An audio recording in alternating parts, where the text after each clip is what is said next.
Il Veneto è appeso ad un filo. Tra la zona bianca e il passaggio in fascia gialla le distanze si restringono.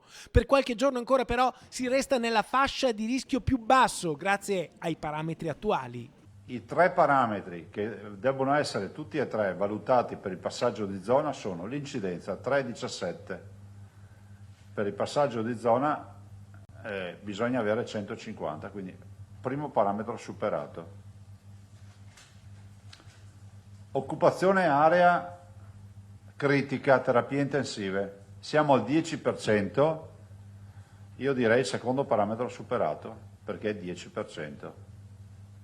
Occupazione area non critica, siamo all'8%, dobbiamo arrivare al 15%.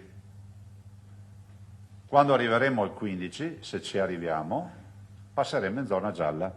Quindi questa settimana, pur avendo 2 parametri su 3 da zona gialla, ancora non vedono il Veneto in zona gialla. La zona gialla però è davvero vicina ed il Veneto, tra una manciata di giorni, rischia di finirci con tutte le conseguenze.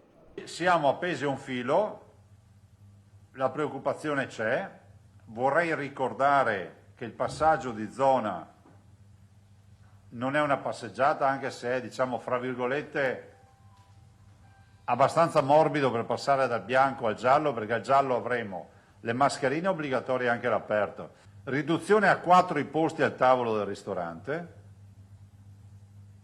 e capite che in un momento soprattutto di festività natalizie non è una complicazione da poco, perché poi l'altro tavolo dovrà essere a distanza di almeno 1 metro, quindi diminuisce come capacità il ristorante e diventa anche problematico il fatto del mettere assieme magari un pranzo di famiglia o tra amici, 4, più un altro tavolo da 4, più un altro tavolo da 4.